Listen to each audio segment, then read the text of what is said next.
Okay. And if it's just the four of us, that's great too. I have a number of questions that were emailed in. And Maggie, I know I sent you some, but even more came in this morning. Um, Okay. but they are looking like a lot of them really kind of touch on the same questions. Yeah. So let's see let's see, I'm trying to think what the best way to start this is. I'm stumbling over my words. Let me, Maggie, I should have actually had this prep beforehand, but let me go ahead and have you introduce yourself because I apologize, I don't remember what the name of your firm. Oh, So I'll just introduce. Ms. Gisclar is an attorney who has a very cool setup where she lives in the Orlando, Central Florida area, but her law firm's over in Tampa, so she's able to work from home a lot, although she does have to go in. And you've been practicing for about 6 years now, right? it's been 7 years. Seven. Yeah, 7 years and doing primarily appellate practice? that's correct. All right. Yeah. Then Yeah. all So I right don't out. remember, and I apologize, is the name of your law firm. It's Wilkes and McHugh. So right out of law school, I went to law school at Florida State in Tallahassee, and then I moved to Tampa and worked with Wilkes and McHugh. And I came on board to do help an appellate attorney there, and then also do special projects for Jim Wilkes, so the boss. And so I was there for about 3.5 years before I grew up in Orlando area out in Winter Springs, and my grandma needed some more assistance and my family's here and all my friends were here. So every weekend I was back in Orlando. So I eventually decided to transition back to Orlando. And I think it's because I worked my tail off those first 3.5 years that they worked with me and allowing me to work remotely from home a couple days a week and then in the office in Tampa. And initially it was 2 days a week I'd be in Tampa, and now it's just one day. But again, with what I do research and writing and basically just random projects, weird legal issues and stuff like that. I'm not actually in the courts on a day-to-day or doing depositions, things like that. So working from home is very convenient for me and for my firm. But yeah, the firm's Wilkes and McHugh, and I've been there 7 years. Let me touch back on something you mentioned, that you kind of worked your butt off those first 3.5 years to kind of prove yourself. Mhm. Um, what does that mean as far as work your butt off as an associate in a law firm in Florida? Okay, so, and I don't want to say I'm not working my butt off now, but it is a difference. So pretty much when I first started at that firm, I was working 7 days a week. Now in the firm, I was probably there like Monday through Friday. I'd be the first attorney there, so probably around 8:30, which isn't that early for some of my friends who later I found out they're at work at 7 a.m. But I get there around 8:30 in the morning, and then I'd be there till usually at least 7 p.m. when our AC would shut off. And so that's kind of the signal, like, I think I can finally go home. And then on the weekends, I would come in usually for a couple hours on Saturday or Sunday. I did have a laptop that I could work from, but it just wasn't as convenient, and I lived really close to the office. So on the weekends, I would come in as well. And then the other thing is too, initially when you get there, everybody's gonna wanna use you. You ask you for help, and you need to say, yes, you're gonna help, right? You don't wanna say no. You're there to help everybody, and you're the newbie. And so you're going to be doing a lot of grunt work. And so what happens is generally they're going to ask you for help. You need to say yes. Let someone know, well, I'd love to help. I'm currently working on this response, and someone else has asked me to do this response or look into this legal issue. When do you need whatever they're asking for you, right? So say it's a response to a motion to dismiss. When do you need that draft by?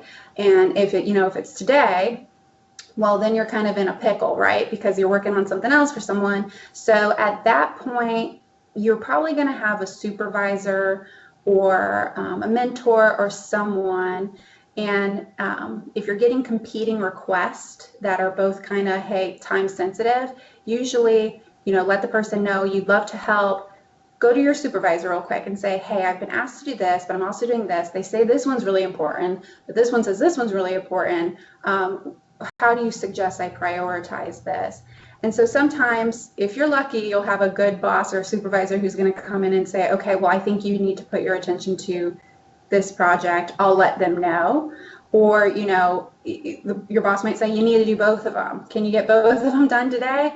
And that's when you're going to be at the office till about 10, 11, until you can get both done if you have the time. But generally, everybody will understand you're only one person. You can only do so much, but they still expect you to do quite a bit.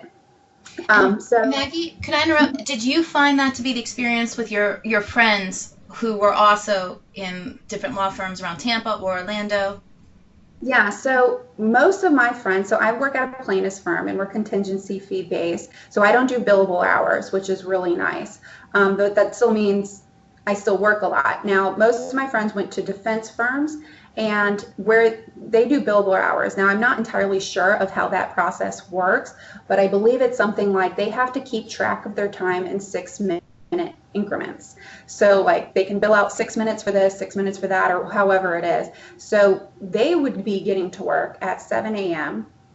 because the other thing is too, you can only bill a client for certain work. You can't just bill them for, or say you need to research something. Well, you may only be able to bill them for an hour of research time, but it might actually take you 3 hours, right? So they have these billable hour requirements that they have to meet.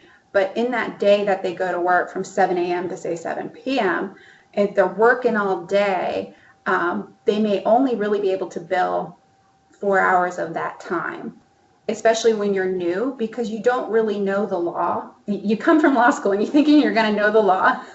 You're not going to know the law, especially with, you might have these general ideas and theories, but what you're specifically practicing is going to be different, and it's going to be a big learning curve. So in the beginning, it might take you 3 hours to research something, or it might take you 4 hours or a whole day to put together what later on in your career will be a simple response or a simple motion. But you can only bill a client for, say, maybe an hour of that. So they were working the same kind of crazy hours in the beginning until you can kind of figure that out. Now, I'd say generally around the 3-year, 4-year mark, people start to find their groove, it seems like. And so something that may have taken you a full day to research and write, and it may only take you now an hour, and it may be something different too, where you can see like, the firm bills this client 1 hour for this specific task, in which you're allowed to bill that, but it may only take you 45 minutes. So then you're actually making up time. But so I'm not super familiar with that billable hour process, but they seem to be all working just as many hours, pretty intense. They're all there working for everyone too. That's the other thing. When you don't have something, or, you might have a partner ask you to do something, you're working on it, you finish it, you submit it. With the billable hour mentality, you can't just sit in your office and not do anything. So you have to look for work. You have to go look for work. So even I had friends who said, okay, well, it was, maybe 4:30 and they finished whatever they were working on. They can't really go home because they have a billable hour quota that they have to meet. And so they need to go look for work. They have to go ask other partners or more senior associates, hey, what do you have that I can work on for you? Things like that. So yeah, you're constantly looking and working. And it's worth, and Maggie, tell me if it was different with you, but at the firm I started at, the older attorneys who decide if you keep your job or if you make partner, they're constantly watching if you're in your office. If you leave at 4:30, you're probably not going to have a job in a few months. Honestly, if you leave at 6, you may not have a job in a few months. They expect you physically in your office or out actively networking to try to bring in clients. That is completely true for all my friends and also for myself. One thing that I decided to do, which I think really helped me, was again, I had plenty of work to do, so I was always working, but I would never leave the office if the boss was still there. I'm not leaving the office, right? Or that's even fine. If Mr. Wilkes or Mr. McHugh their car was still there, I'm not leaving. And then we have a managing attorney there. Our firm structure is a little bit different. We didn't have a partner track, so it wasn't like I had a direct partner that I was working for, which is very different than I think most firms, but we did have a managing attorney. So same with him, if he was still there, I'm not leaving. I want to make sure that when they leave, they see that my car is still in the parking lot, or if they need something, they can pop their head in my office and I'm there to help. And that clearly worked out very well for you. Not only are you still there, but they're allowing you to work remotely now. So, I mean, that's really very impressive. Well, the thing is, I think, one, they realize that they can rely on you. You show you're a hard worker.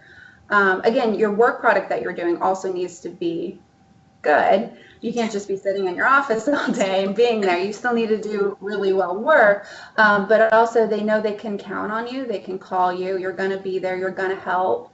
And also that they can trust you. And so when I, said I'm going to be moving to Orlando, I'm willing to work remotely if that's something that can work with the firm. I don't think they didn't even hesitate because they knew they could trust me. And one of the things working remotely for me too is, and this is a big complaint about the new attorneys that come in, so I'll touch on that. But one of the things is I answer my email right away. Like I just looked at my computer right now. Do I have emails? Not that I'm going to answer them, but I answer if someone emails me, I respond, and it might be, I can't give them the answer right away most of the time, but I at least acknowledge that they've asked me something or asked me a question or work on something or, hey, did you see this? Hey, I see this. Yes, I will get to it. Will do. Gonna get on it. Can probably do it by this time. Same thing with my phone. So I have a personal phone and a work phone. Now, most people will use their work phone as their personal phone. I made a decision to keep them separate. I think that's worked out well for me, but generally if my personal phone rings and I don't know the number, I don't answer it, right? I don't think most people do anymore with all the spam. But with my work phone, if that phone rings, I'm answering it. It can be a call from New Mexico, it's unknown, it's blocked, whatever it is, I'm answering that phone. And so they know, like, they can always get a hold of me. They can always count on me to be right there and answer the phone. Now, what we've seen over the last few years is new hires who come in, and I don't know what it is because I feel like my generation, I guess I'm still a millennial, and everyone, I think you guys are millennials, but we're all really tech savvy, right? So, and we all have our phones glued to our hands and in our pocket or on our desk.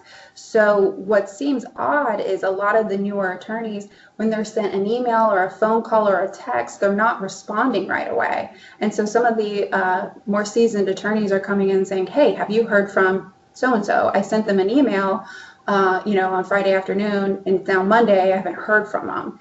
And it's like, well, yeah, they're here, they're bopping around. And then, I might see them. One thing they usually come and talk to me and stuff like that, so we feel very comfortable and say, hey, did you get that email from whoever? And they're like, oh yeah, I couldn't get to it then, so I just wanted to wait till I could get. I'm like, no, you need to acknowledge it, even if you can't help at that moment. Acknowledge it, answer the phone. So that's one thing, like just be proactive and communicate. And again, always let them know, yeah, you want to help. Yes, you want to work. You will work on it. But answer your phone, answer those texts, reply to those emails right away. Maggie, I think that's fabulous advice, and I want to ask you something. A lot of times, and I hope my students listening don't get mad at me for saying this, but it's the truth. Students don't put much effort into their emails, so there'll be typos, there'll be entirely missing words, there'll be the letter I will be lowercase instead of uppercase. It's the emails come across very much like text messages to a friend. Does that work in a law firm to send an email casually like that? Okay, so that's going to really depend on who you're going to be sending it to.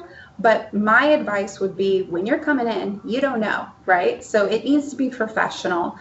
Everything you send out, and depending on who you talk to, they might have different advice. But every email that I send in work, whether it's to Mr. Wilkes or the managing attorney, a litigation attorney, or we have people called runners, and basically they are like go-getters. So if you needed a pen from Office Max, we have a room stuffed with pens, but for whatever reason, if you needed something from somewhere, they will go out and get it to you. And they're usually people who just graduated high school, they're working on the college job. So, or assistants.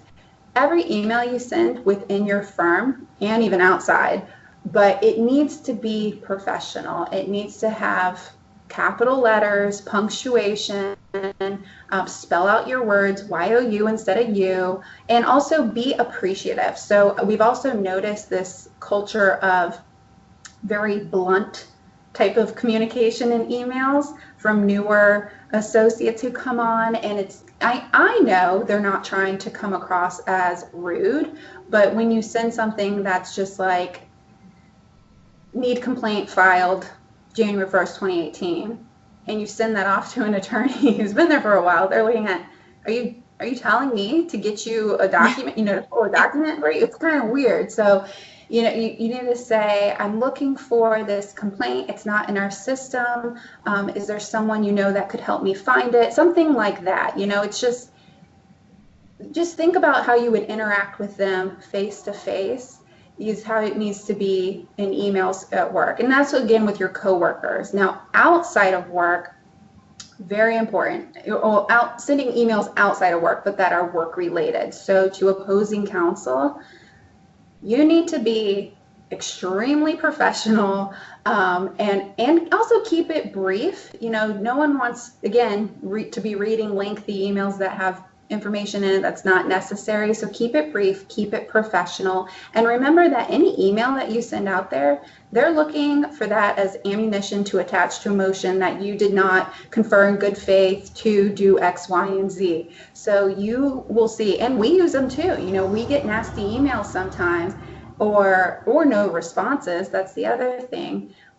If we're emailing defense counsel to say set up a deposition that's been ordered by the court, they don't respond, we're calling, and then in our email it may say, I emailed you on this date and I called on this date. I still have not heard from you. Can you please coordinate with our office the date of the deposition? And they don't respond. Then 2 days later you send another one. We're printing that email communication out and attaching it to our motion to compel and our motion to enforce, and trying to get some attorney's fees for our time. So again, you need to respond to those emails, defense counsel and in the firm, but outside of the firm as well, and keep it professional. The other thing with defense counsel I say defense counsel because I'm a plaintiff's attorney, but you may be defense counsel, so opposing party counsel, right? They may be asking you for something, or they may be telling you the law is X, Y, and Z, or they may be saying their position is X, Y, and Z, and you're crazy, and you guys are absurd, and your position is absurd, and stuff like that. Don't get into the name calling and things like that, or using words like absurd. You can always say, well, it's our position that the law is this, so our course of action is this, whatever you might be filing. If you believe the law is otherwise, please provide us with the rule, case, or statute that supports your position. We'll be happy to review it and we'll get back to you. You don't have to just agree with them or disagree. Just say, well, let me know why you think it's that, and we'll look at it. And then what happens is, sometimes they'll write back and shoot you a case, and you read the case, and hey, if that one actually helps them out, then you read it and you can say, okay, well, we are able to compromise and now say this based upon that. Or it might be a case that does not relate at all, and you can say, okay, well, we feel otherwise, and we're going to be filing whatever motion or something like that. But keep it professional. Use uppercase, lowercase, periods, things like that. Maggie, if I could, I'm going to start turning to some of the emailed questions that students have sent in. This is from Philip. He was wondering, what were the biggest difficulties you encountered when you were first starting off as an attorney? Okay, so there's going to be a lot. That's so true. Yeah. I guess maybe why don't we say maybe the big, because it is, almost everything about being an associate is difficult, but what are maybe like the top 3 issues you encountered? Maggie, just a small question. Did you start before law school, just for the clarity, or after you were in law school? Because you're saying you're attending 7 days a week. Well, did I start my job at Wilkes & McHugh when I was in law school? No, I started after I took the bar. Oh, okay. So I was done with law school. I had the job lined up, while I was in my last year of law school, so my 3L year. I interviewed through OCI, it's on-campus interviews. I got the job, and then basically they said you can start when you pass the bar, or not even pass the bar. Once you're done with the bar, come on in, and hopefully you pass the bar. They didn't say if you didn't, you're fired. And we have actually had attorneys who came on who did not pass the bar with the plan of them, being attorneys, licensed attorneys. And so they stay on as law clerks, or at least at our firm, and they help them take the bar again and prepare and pass. But I started after I took the bar exam. Which is very nice. That's a very nice firm that'll do that, because there are many, many firms that if you don't pass, you get fired. Yeah. Yep. Yeah. To cut your question, but I just needed to know that before your question that you asked. What was it, Dr.? The difficulties. Oh, so Philip's question was, let's say the top 2 issues. He wanted to know what the hardest things about being a new attorney are, and I think with Maggie and I laughing, it's because almost everything about being a new attorney, particularly in a law firm, is challenging. So maybe the 2 or 3 top challenges.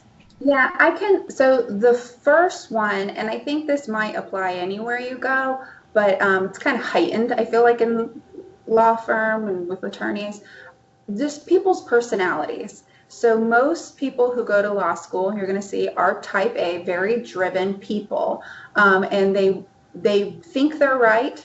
They are right, but they think they're very smart. They're usually a little quicker than their peers that they're used to. And so when you come out in the working world, those are the same type of people. And now those people have been working for a little bit, and they may have some success under their belt. So there's some pretty big egos that are going to be in the firm. And again, whether they know it or not, they portray themselves as, as that ego, like they are the top dog. So then you come in as a newbie, and you really are a newbie. You're a baby attorney. That's what they call most of us. We're baby attorneys. And in my position, what was very challenging was that I was doing a lot of research and writing and special projects for the boss. And so he or attorneys working with him would tell me what they want to do, and then they would ask me to find the law to support that. And what I would very often find, and you probably don't know anything about Wilkes & McHugh, but we're kind of pioneers in the law and plaintiffs firms and nursing home litigation, medical malpractice, stuff like that. We've really created the law in that area. And so we're always pushing the envelope there. And so they would have these ideas that they want to do, and they would ask me to figure out, find the law to support that. So what I would always find was the law that didn't support it, was the law telling me we can't do that. And so I had a very interesting role in trying to say, well, I know you want to do X, Y, and Z. I've researched every case. I've read thousands of cases. And really what I'm finding is that that's not going to be a viable option. But what I found, and I think why they appreciated me so much and why I work well in this role, is I would say, well, that's not a viable option. I found while researching other options that could get us to the same result. And so I'd kind of lay it out there. And we eventually started calling it like Frankenstein law. They would say that I was like Dr. Frankenstein, because you could tell me certain things you want to do, and I'm like, I know I can't do that, but if we take a little part from here and we take a little part from here, we can create this thing that we can try.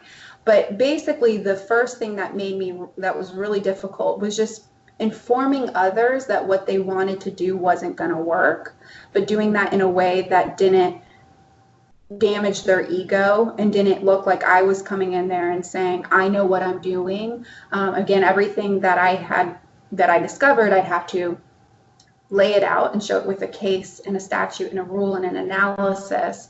So I had support to back everything up. But those egos, it's definitely an interesting environment, and you don't want to really get anyone on your bad side, and you don't want to come off like you have a big ego. But there will be times that you kind of have to say, well, this isn't where we're going, or at least in my experience.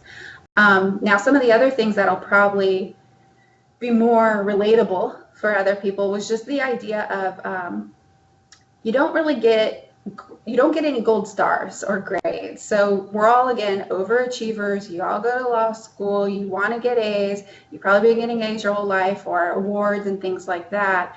Once you're practicing, you don't get grades anymore. You don't really get thank yous or gold stars or awards. So you start to feel, I didn't notice it right away, what was missing, but you would work your tail off and feel like you did something really, really great. And then, submit it off and it might be used. And then it's just kind of crickets. Every once in a while you might get someone who said, oh, thanks so much for your help, but that's kind of it. And I finally put my finger on it. I'm like, oh, no, that's it. When I put my finger on it when I started running. And I used one of those apps, and the app would tell you, after I ran 1 mile, congratulations on your first mile. And I'm like walking home, and I'm like, yeah, like that's the first time someone said congratulations to me in a year, right? And then it'd be, as you go along, you get more congratulations, gold stars, things like that. And that's when I realized, oh, well, that's what I'm missing in my life, is that feeling of someone saying, good job, here's an award. And you're not going to get that. You just have to kind of realize when you're doing good work yourself, or if you're lucky enough, you might have a mentor or supervisor who is really appreciative. What I've tried to do, since I realized that that is a odd feeling for overachievers who come in who are used to that, is with the newer attorneys who help me, I always say thank you. If they give me something, even if it's really rough, and it's not the best work product or something like that, I say thank you for trying. We sit down, we go through it. They'll go and they fix it, bring it back, say thank you again. Same thing with assistants, and well, really anyone in the firm. Those assistants are the backbone of that firm, and you don't want to make them mad. They're going to help you out with everything. So it's really nice to say thank you to them, to anybody, for just helping you out. Because again, realizing that you don't get those thank yous, it feels a little strange. And so if you can kind of be the start of changing that process in the environment, I think that's helpful. Maggie, actually we have a question. We actually have two questions about some of the support staff, focusing on paralegals. I think one of the questions, and I sent this to you, I don't think you're really in it was about hiring and wages. I don't think that's really your thing. Correct me if I'm wrong. But as far as the second question, what qualities do employers look for when hiring a paralegal? Now, specifically, the question is with no experience in the field, which this would apply to students in the class who maybe want to go right into working as a paralegal. So they'll have a 4-year legal studies degree, but maybe they've been interning, maybe they haven't. Okay. Well, so I did see those questions. I don't have much experience in this field, but I would assume that if you're going to work for a larger firm, your starting salary is probably going to be a little higher. Because they're asking where would be, better benefits, things like that, your starting salary. And I would chime in that I think that's absolutely true, but I think the bigger firms are not going to hire someone with no experience. Correct. So, and I also think that you're probably going to get better experience starting at a smaller firm. I agree. You're going to learn more. You're going to be doing more, but you're going to learn more, and you'll probably have more opportunity to speak with the attorneys and learn from the attorneys and someone else from another paralegal who's probably been there for a while and knows how everything plays out. So I would recommend going with a smaller firm, getting some of that experience, and then, well, if you're happy there, stay. But if not, if you want to probably make some more money or whatever the plan is, then you could move on to a larger firm. Now, if you don't have any experience, I know at our firm, we hire anyone pretty much, I feel like, so you don't have to have a legal background. We've got people who are just like communication majors. We have people who I believe don't even have college degrees, and they may start in our mail department and then go from the mail department to maybe being a runner, from being a runner to maybe a reception, from reception to like a legal assistant. So they finally make their way there to the legal assistant. But most of the staff who come in as a legal assistant have a 4-year degree. It can be in anything. And really what we're looking for is attention to detail. It's so, so important in what we do that everything we send out is correct, looks good, and is correct. No missing names. has punctuation. And I know it seems kind of silly, like you just went to 4 years of college, you should be able to write a nice looking letter that has a period.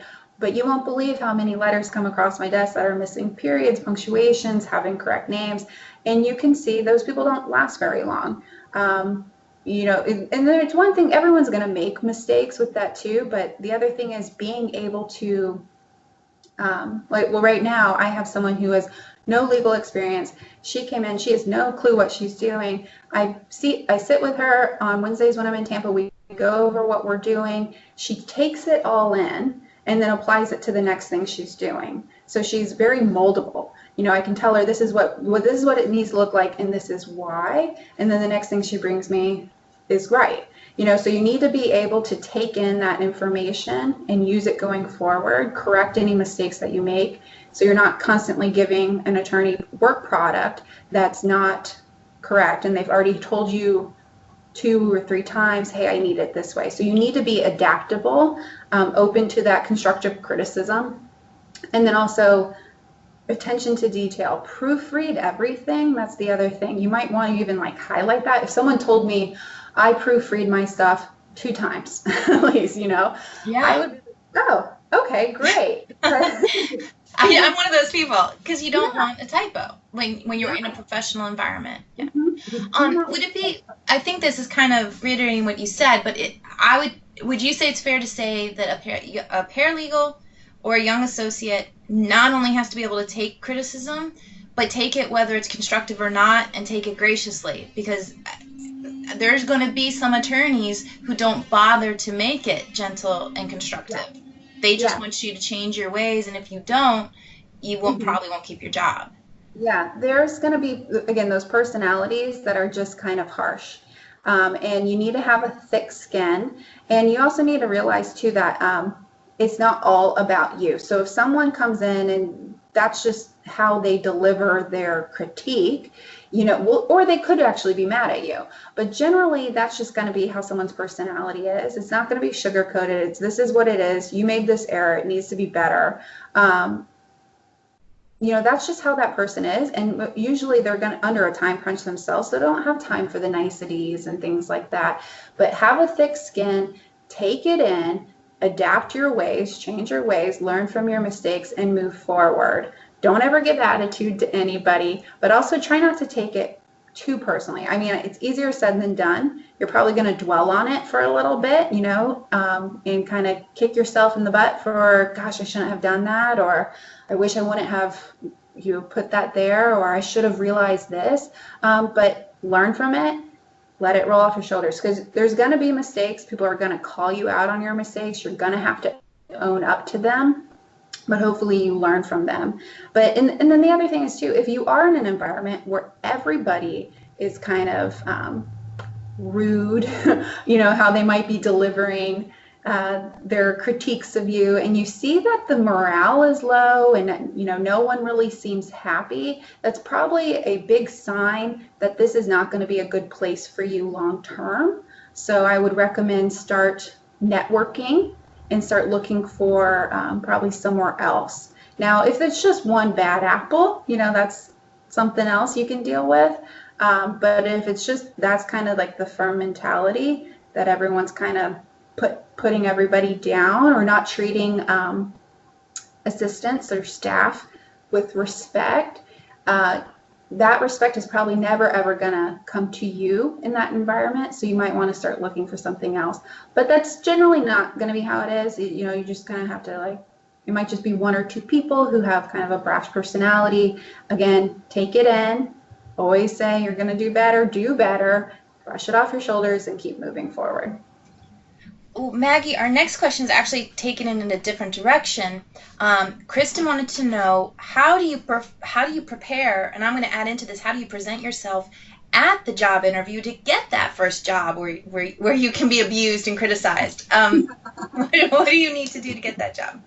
Okay, so what I would recommend is, when you're looking for a job and you see something that's interesting, apply. Whether or not you think you may be qualified or not, apply. What's the worst that can happen is that they say no, or you never hear from them. No big deal. I got plenty of rejection letters. while I was in law school when I was applying for jobs. And so did this number one person in our class, right? So it's going to happen. It's no big deal. But once you get someone who's interested, you need to research that firm and figure out what this firm does specifically. Go through the attorney profiles, familiarize yourself with those individuals, try to find out who you're going to be interviewing with, and learn everything about them. So when you go to that interview, you're going to know everything about that firm, basically what they do, their bread and butter, and who you're meeting with, and some of the people you're going to see. And you might meet during that day or that time period. You say, oh, well, yes, I saw on your firm profile that you also went to UF. I'm from UF, something like that. So you're at least prepared. Then the other thing is once you get that interview, you probably looked pretty good on paper. So they're probably pretty comfortable that you meet the qualifications that they need. And they just now want to know who you are, and your personality, and whether or not you're going to be a good fit at that firm. So I've had the opportunity to interview students coming in, and so in their 3L year looking for jobs. And there's a big difference between someone who's trying to sell themselves as, well, I got the book award, which means like you got the top grade in a certain class for contracts, and I got that. I know that. I read your resume. That's great. It's very impressive, but I don't need to talk about that at that time. I kind of just want to get to know who you are in your work ethic, what you've done in your life to lead you to where you are now, what kind of experiences you've had. Because again, we just want to make sure you are going to be a good team player. So try to think of a way to stand out that's more about who you are and how you've become where you are in your experiences that would make you a good player and a good fit with the firm. Also, during that interview, again, pay attention to what's going on in that firm. See if it's chaotic, see if it's professional, see if people look happy. Because again, you're also trying to figure out, is this a good fit for you? And you might not have the luxury of picking and choosing, but if you do, it's a good idea. If you have 2 offers that are eventually made to you, well, I really like the vibe in this firm better, so be aware of that as well. One of the other things that we've noticed with people who are coming in for interviewing for either attorney jobs or assistant jobs is everyone has their phones out. Once you get into the office and you go up to reception to say who you are and that you're there for an interview, you should not take your phone out again until you get in your car to leave. So whether you're sitting there in the waiting room waiting for someone, be observant. Again, be looking around that office, figure out what's going on, smile at people as they walk by, see how engaging they are. Don't be staring at your phone while waiting. Just really take it all in. And then especially when you're interviewing with someone, don't have your phone out, don't have it on a desk, don't answer a call, don't answer a text. Really show that you're there and present. Because we've had people who've come in for an interview, they set their phone right on the desk, it's going off, they're picking it up and looking at it, and it just shows you don't want to be here, And I think people don't consciously put that out. They're just so used to always having their phone with them and setting it on a desk or in their pocket or something like that. So really try to take steps to just remove your phone altogether. Well, our last set of questions go back even further in time. We have just a different combination of questions, so I'm just going to phrase it like this. What advice can you give as far as prepping for the Florida bar, passing the Florida bar? Yeah. Okay. What was the Florida bar like? Anything? So when you're accepted to law school, there's going to be like an orientation week, and when you first go out there's going to be vendors for like books and t-shirts and bar prep courses. The main one is Barbary and Kaplan. And I remember they come up to you and they say, hey, do you want to sign up for a bar prep course? And I'm like, I don't even know really what the bar is. And they're showing you this course that's like $4,000, and you're thinking, what is going on? I recommend you sign up for that course. So I didn't sign up right away. And what it is, it's a bar prep course. It's going to basically, once you're done with law school, once you graduate, like the next week, it's going to be a very intense, basically training program and study program for you to take the bar. I don't know a single classmate who did not sign up for a bar prep course. And again, once you go to law school, you're thinking you're going to come out knowing what you need to know to practice. That's not correct. But also, you're not going to really know what you need to know to take the bar exam.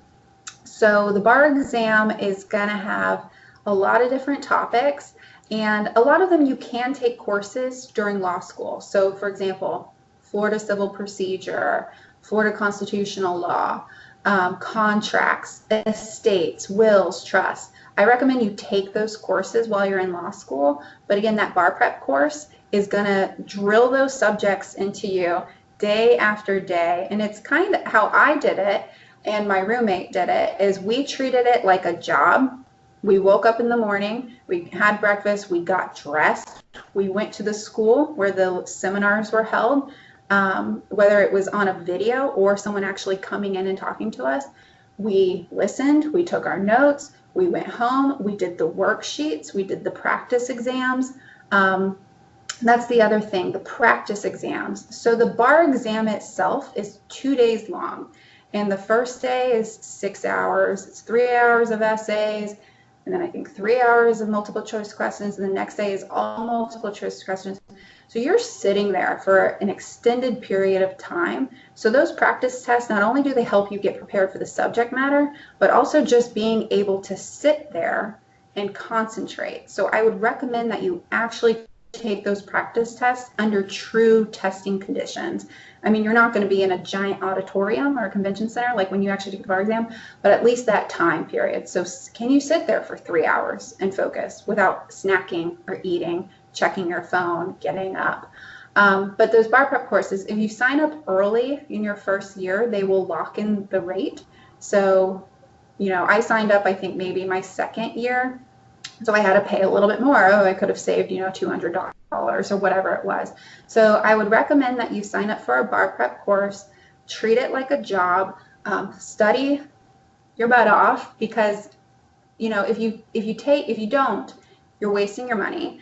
But two, you wasted all the time in law school, kind of, right? I mean, you can take the bar exam again, but also just the feeling of taking the bar exam. You're going to be terrified going in, and that'll kind of subside once you're actually in the room and in your groove if you feel prepared. But that bar prep course is going to prepare you for everything you need to know. It's also going to teach you like tips and tricks about the bar exam, but you're also just going to feel comfortable that you did everything you could do up to that point to prepare for it.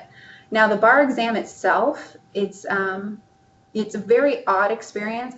I would recommend that you apply early for the bar exam. They're going to tell you that your first year of law school. You should listen to that. It's a very lengthy application process. There's a lot of things that have to happen. Not only are you taking an exam at the end of your law school, graduation, but you're also doing a character and fitness review, and so an investigation of that. So you have to be completely honest. Even if you got a ticket, a speeding ticket, you have to report it. If you had a DUI, or if you, whatever it is, you need to report it, put it on there, because they're going to investigate it, they're going to find out, and they want to clear you. So I would recommend starting that process as early as you can to apply for it. And then once you get the go-ahead that you can sit for the bar exam, book your hotel room as quickly as you can. It's held in Tampa. I believe it's been held in Tampa forever, but most people want to get a hotel room that's close to the convention center so you can walk there. That's what I did. I would recommend doing that. You don't have to worry about parking. Also, if your school doesn't offer lunch during that time, most of the law schools in Florida set up rooms and will have lunch provided for their students. But if not, then you can scoot back to your hotel room and get something to eat. So book your hotel early. And then the other thing, and my classmates and friends, we all discussed this beforehand, and I think it's very important, is don't talk to anybody. Get there the day before the bar exam, get to your hotel room, and kind of just isolate yourself. I know that's kind of weird, but everyone's going to be nervous and have nervous energy and be talking about what they studied for, what they didn't study for, what they think is going to be on the exam, what's not on the exam. And you're going to see everyone starts to get a little just like jittery and kind of crazy. If you did your bar prep course, you should be fine. You should be okay. I would recommend you kind of just, if you have a roommate, you know, if you booked a room with someone or you didn't, have a deal. We're not going to talk to each other. We're not going to talk about the test. We're just going to go in. We're going to eat dinner. We're going to watch TV. We're going to set our alarm, get a wake-up call. We're going to eat breakfast. We're going to go take the exam. After that first day, or even in that lunch break, we're not going to talk about those essay questions, what you said, what I didn't say, what I should have said, freak ourselves out. You know, just don't talk about it. And again, that night before the second day, don't go out. Don't talk to people. Go back to your room, kind of isolate yourself, watch your favorite TV show, eat something good, you know, and get a good night's sleep. Once you're done with that exam on day 2, you're going to feel amazing. Whether you think you did horrible or not, you're just going to feel very accomplished, and you should. And then talk about the exam. What was that first essay about? I don't know. Who's talking about property rights and a child, you know, falling into a pool or whatever it is? Then you can talk about it. But during that time, I wouldn't talk about it. I would just, you know, if you took that bar prep course seriously and studied, you should be just fine. We've also noticed that most people who fail the bar kind of fall into 2 different groups. You're either, you didn't prepare, you didn't take a bar prep course, you thought you could just wing it, and it didn't work out for you, or and that's easy to see why, right? But the other group of people that seem not to pass are usually the really, really smart kids, or adults. I mean, we're not really kids anymore, but the really, really smart individuals who, you know, when you're speaking with them, you can just tell they're very gifted, but sometimes their legal analysis is just so far out. It's so broad, or, you know, going down different paths. And it seems like that's what they do in their essays. Again, the bar examiners are just looking for, do you know X, Y, and Z? Put those points on the paper, define those words, and move on. They don't need to know about your hopes and dreams of the legal field with a great legal mind behind it during that time. But Maggie, could I insert one thing here on the bar? One thing I would advise students, I usually do this a lot in the live capstone, but of course we're online, so I'm going to take the advantage now. If you're concerned about the bar, which of course anyone going to law school should have the bar kind of in their sights. I know right now my students, you guys are focused a lot on the LSAT, but all the LSAT does is help you get into law school. To actually become an attorney, you have to be able to pass the bar. You may want to take a look at the last 2 or 3 years of bar passage rates. Dr. Slaughter keeps all of them, so if you want to see them, he'll be happy to show them to you. But if you see a school that consistently, you know, less than half the students are passing the bar, you need to be aware of that if you choose to go to that school. And unfortunately, there are almost half the schools in Florida do fall into that category of maybe their passage rate is 50%, maybe it's lower. So just, you need to be aware of that. Now, on the flip side, the glass half full, that means half their students are passing the bar. And, you know, they probably take the bar prep class and they get through it. But it is something definitely to consider when you're looking at law schools. I can tell you FIU, FSU, UF, Stetson, and Miami tend to do well on bar passage. Now, the Florida bar passage, passing the Florida bar is somewhat challenging. It's known as one of the harder bars in the country. I think they change the percentage of what you need to get to pass every year, but it's about 70. Most of the time you have to earn a 70 or above to be considered passing. But those schools tend to get where they need to be for passing more than some of the other schools in state. And then, of course, you don't have to go to a Florida school to sit for the bar. You can do that as an out-of-state law grad, or as an out-of-state attorney. If you choose to go somewhere else and practice for a while, you can come back to Florida and take the bar. Mm-hmm. And Maggie, we got one more question, and we'll have to make this the last question because we're running down on time. Ashley asked, what did you do if you were distracted? when you were in a law office, did you feel more distracted than working from home? And if you did, what techniques did you use to not be so distracted? So it is very distracting. And that was actually one of my pitches to my boss when I went from 2 days to 1 day. When I go into the office, and also this is, I think, probably unique to my situation, because when I was there Monday through Friday, yes, people would come in and out of the office, ask you questions, or assistants asking you to sign things, review things. But when I was there only 2 days a week, I think because people didn't see me for a couple days, they'd want to come in and catch up. You know, some of my coworkers who are now friends, they want to catch up. But also some of the assistants who knew, because you're going to see, there's going to be attorneys who are, I fall on the more friendly side, who are more willing to review stuff and sign stuff and look over things.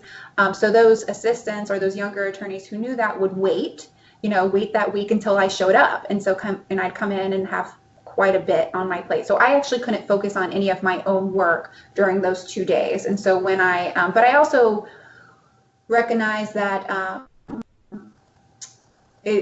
part of my job is helping those people, right? So I don't want to take that completely away. So 1 day a week in the office to be able, I could do that, was still worked out, but also eliminating that second day for me was more beneficial so that I could get my work product done timely as well. But one of the things that is helpful is if someone's coming into your office and really they just kind of want to chit chat and you got things you got to do, one of the things that I'm really good at is I can kind of listen. So I'm kind of listening to them, but I can turn away and I can also work. Usually they'll also then get the clue like, hey, I probably need to leave. She looks like she's busy. Or the other thing is too, some people will come in, hey, are you busy? Yes, I am busy. I've got 2 minutes. Just be direct with them. I've got 5 minutes. What is it? So your time is going to be very precious. So really try to make sure you're using it well and guard it when you can. Don't waste time just talking about whatever when a deadline's on the plate. You need to kind of put your foot down and say, hey, I've got 10 minutes. Sure, go ahead. Gotta go. Well, Maggie. Oh, go ahead, Hassan. Hi, Maggie. I want to ask you, how was your life like when you were in law school, and then how was it like when you got in the professional field? So I loved law school. I thought it was great. Again, it's a lot of reading. It's a lot of reading. That's basically all you do. Well, at least for me, or what you probably should be doing. You have reading assignments, cases before you go to class, and then afterwards you need to fix them, right? But for me, I enjoyed that quite a bit. That's what I do now. I read and I write. Now, people who don't love reading so much should be a little concerned about that probably, because I know that there were people who didn't really like it. Then they're not prepared for class, then they're not prepared for exams. But for me, that type of environment was great. I really enjoyed that time. I felt like I learned a lot, even though it may not have been applicable to what I'm doing now or really helpful for what I've been doing now. I thought it was very interesting. You're going to meet a lot of interesting people, make a lot of good connections. And then coming out into the real world, and I may have already said this, so go ahead and stop me if I didn't, but one of the big things, and it's quite difficult too, so you could lump that into difficulty when you first come out, is when you're in law school, everything's hypothetical, everything's fake, pretty much, right? Or it's already happened, and you're thinking about, well, if I was in the situation when it was happening, what would I do? Well, when you're practicing, you have real people, real issues, real concerns, and they're counting on you, so that pressure feels really intense. And I remember in the beginning thinking I cannot make a mistake, so the pressure that you put on yourself can be really intense. And again, you just have to be prepared. Really review your work, really make sure you're researching something. Don't ever take something that was filed before and think it's good to go. Research those cases. If you're going to use it as a go-by to do whatever you're working on, research those cases, make sure they're still current, applicable, and apply. And then you'll feel comfortable. You'll start to feel comfortable finally that, these are real people, real issues, and you are going to help them. Thank you. You're welcome. Well, Maggie, thank you so much for your time. I really appreciate it. I think you gave lots of great information to people. If you want, do you want to just make quickly, why should someone go work for a law firm after law school? Why should you? Gosh, so I do struggle with this one because, a lot of assistants, their plan is to go to law school, and they'll come in and say, what do you think? I want to go to law Oh, Maggie, school. I'm so sorry. I meant to ask law. Did I say law school? I apologize. I meant law firm. Did you want to make a plug for a law firm as the first A job? law firm. Okay. Yes, sorry. So, nope, no, you probably said law firm. I'm still just thinking law school. My situation I know is unique, and I think I'm very lucky that I have this type of setup that I do. This is not common. I don't have a single friend who also has this situation. Most people are in a firm every day, but again, that really works for them as well because they enjoy the interaction, with other attorneys, socializing, things like that. Working in a private firm, you are going to make more than working for the government coming out of law school, but it may not be as fulfilling. Some people really have a purpose to work for the state or, work as a public defender. Just be aware you're not going to make that much, which isn't the end all be all, because really feeling fulfilled is going to be important as you go down the road. You'll find out. But one thing to keep in mind is your law school loans. If you take out loans, where you might need to work, what kind of salary range and things like that. But working in a private firm, it is an interesting experience as well, but also be aware that you're not going to come out making gobs of money either. It is going to be more than a government position, but it's still, you're going to have to work your way up the ladder, and depending if you're in a big firm, small firm, where you went to law school, what kind of grades you had, things like that. Well, thank you so much. We really appreciate you taking this hour out of your day. Thank you. Maggie, it was a pleasure meeting you. Thank you. And if you have questions, you can always email me. My email, if you Google Wilkes McHugh, you'll see me on there. My real name is Megan, but I go by Maggie, so I'm on there. My email's on there. Feel free to send me an email, and I can help out any way I can. Thank you. All right, and everybody have a great day. I hope this was really helpful, and for those who are going to view it at home, I hope you find it very helpful. And of course, everyone, please do remember to turn in your journal reflection on time. Bye, everybody. Bye-bye.